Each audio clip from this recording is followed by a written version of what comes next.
नमस्कार, आप देख रहे हैं दूरदर्पण न्यूज पे जानवी। आइए शुरुआत करते हैं आज की बड़ी खबर से। और हाँ, हमारे चैनल को लाइक, सब्सक्राइब, शेयर करना। नमस्कार, मैं आपके साथ नरेश कुमार। इस वक्त हम ग्राम नवगुमार होरी भोरी और जिला शाहजहाँपुर, जिला इलाहाबाद के अंतर्गत आए हुए हैं। यहाँ पर हमने देखा है कुछ नए बर्ताव, नया अंदाज समझो, चाहे नई प्रक्रिया समझो, चाहे नया चलन समझो, जो भी आप समझो। क्योंकि एक कठेरिया समाज के लोगों में ज़्यादातर अक्सर हमने देखा था, जैसे कोई व्यक्ति का स्वर्गवास हो जाता है तो ज़्यादातर सबसे पहले हमने देखा है मरने के बाद शुद्ध होता है या त्रयी होता है। ये तो बहुत सी परंपरा हमने देखी है अपने जीवन में। तो आज हम इधर से जब निकले तो हमें पता लगा कठेरिया समाज में कुछ नया परिवर्तन आया हुआ है। और जो यहाँ के डॉक्टर राजकुमार जी हैं, उनके द्वारा तो यहाँ पर शांति पाठ हुआ है और तमाम कठेरिया समाज के लोग यहाँ पर मौजूद हैं। और इसके साथ साथ और भी समाज के लोग आए हुए हैं। तो इनसे आज हम बात करेंगे, जानेंगे ऐसा क्या रहा और क्या हमारे समाज के आप प्रेरणा देना चाहते हो। तो मेरे साथ और ये मौजूद हैं यहाँ पर हमारे कठेरिया समाज के राजकुमार जी। सबसे पहले तो जय भीम, नमो बुद्धाय। सर, आप ये बताइए, आज किनका स्वर्गवास हो गया था, क्या किसकी थी आज हमारे श्री पिता श्री छेदालाल जी का स्वर्गवास 22 नवंबर को हो गया था। उसके उपलक्ष्य में मैंने आज शांति पाठ का यहाँ कार्यक्रम शुरू किया है। और मैं इसी कार्यक्रम को मानते हुए मैंने देखा है कि मैं अपने मतलब हिंदू समाज में पैदा जरूर हुआ हूँ, लेकिन मैंने देखा है कि हमारे यहाँ जो लोग शुद्धिकरण जो करते हैं तो उनकी जो शुद्धिकरण है, उनकी जो वहाँ गांव के बाहर लोग जाके अपने पिता या माता या जो परिवार में मरता है उसको खिलाते जाते हैं। ऐसी बड़ी विडम्बना की बात है जो हमारे सब बुजुर्गों की संपत्ति है। और हम आज जब उनके मरने के बाद हम उन्हें जाके गांव के बाहर खिलाते हैं, या मरने के बाद लोग कहते हैं कि छुरी चाकू रख लो।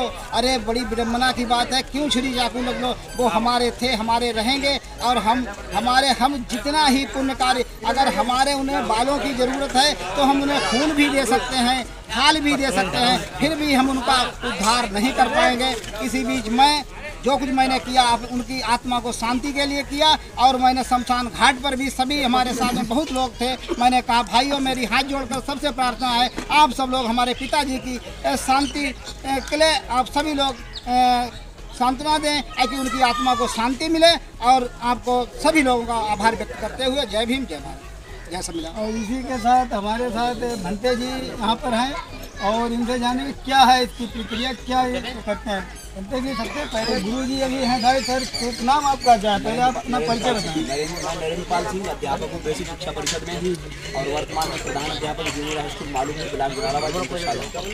जी, हमें गुरु जी ये बताइए कि यहाँ पर शांति पाठ हुआ, अभी तक हमने समाज में देखा है ज़्यादा से ज़्यादा जैसे कोई व्यक्ति की मृत्यु हो जाती है तो जैसे बाल मुड़वाते हैं और जैसे शुद्ध शायद होता है, तेरहवीं होती है। पर ऐसा यहाँ पर कुछ हुआ या होगा या नहीं होगा? इससे क्या समाज में जागृति जाएगी और क्या समाज को जैसे आप संदेश देना चाहते हैं? बहुत बहुत धन्यवाद नरेश जी। दूरदर्पण न्यूज के आप जो है क्षेत्रीय संवाददाता महोदय, जैसा कि आप देख पा रहे हैं कि यहाँ ग्राम नवगुमा में डॉक्टर राजकुमार जी के निवास स्थान पर उनके पिताजी का देहावसान 27 नवंबर को हो गया था। उसके परिप्रेक्ष्य में आज यहाँ पर शांति पाठ की व्यवस्था की गई थी। जो शांति पाठ का व्यवस्था है वो बुद्ध काल से चली आ रही है। भगवान बुद्ध ने इस व्यवस्था को बनाया था। जैसा कि पूर्व में जो हमारे समाज में कुछ बहुत सी कुरीतियाँ व्याप्त हैं, यानी लोग बाल से मुड़वाते हैं और फिर जो है पता चला कि कुछ ऐसा खाद्य सामग्री को वो ले जाते हैं ओढ़ के, फिर उनको खिलाने जाते हैं। तो ये सब बड़ी ही दूषित जो मतलब परंपराएं थी उनको ख़त्म किया गया यहाँ पर। और ये संकल्प लिया डॉक्टर राजकुमार जी ने एवं उनके परिवार ने कि जो पूर्व की व्यवस्थाएं हैं उनका कोई औचित्य नहीं है, कोई मतलब नहीं है, वो पाखंड है, उसको मैंने पूर्णतया समाप्त कर दिया है। अब हम बुद्ध व्यवस्था में जीवित रहने का कार्य कर रहे हैं और बुद्ध व्यवस्था को आगे बढ़ाने का भगवान बुद्ध तथा बाबा साहब ने, जैसा कि बाबा साहब ने कहा था कि मैं हिंदू पैदा तो हो गया लेकिन ये हमारे बस की बात नहीं थी, लेकिन मैं हिंदू व्यवस्था में मरूंगा नहीं, ये मेरे बस की बात है। तो उसी के अनुसार बाबा साहब ने 14 अक्टूबर 1956 को बुद्ध धर्म की दीक्षा ली और उस शिक्षा को आगे बढ़ाने का काम किया, हम लोगों को उस पर लाने का काम किया। तो बाबा साहब के विचारों से प्रभावित होते हुए यहाँ संपूर्ण समाज ने, गांव के लोगों ने, दूर दराज से आए हुए अन्य लोगों ने ये संकल्प लिया है कि अब हम जो है जो हमारे संस्कार हैं तो उन संस्कारों को बुद्ध व्यवस्था के अनुसार, तथागत बुद्ध द्वारा बताए गए अनुसार तथा बाबा साहब द्वारा दी गई शिक्षा के अनुसार संपादित करेंगे। और जो पुरानी व्यवस्था है, जो पौराणिक व्यवस्था है, जिसमें वास्तव में हमारा शोषण होता था और हम लोगों को एक ऐसी भ्रम की स्थिति में डाला जाता था जिससे उसका कोई औचित्य नहीं था, उसको हम समूल ख़त्म करने का काम कर रहे हैं और समाज को ये दिशा देने का काम कर रहे हैं, समाज के भाइयों को बताने का काम कर रहे हैं कि अब हम भगवान बुद्ध के द्वारा बताए हुए रास्ते पर चलेंगे।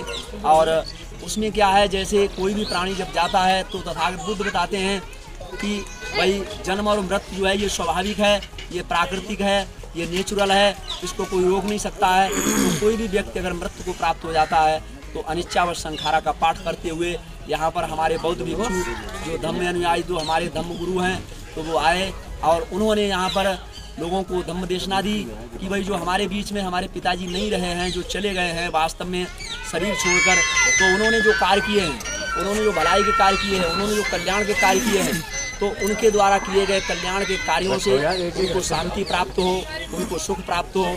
ऐसी हमने जो है उनके लिए मंगल कामनाएं की हैं और उनके लिए अनिच्चा व संखारा का पाठ किया है।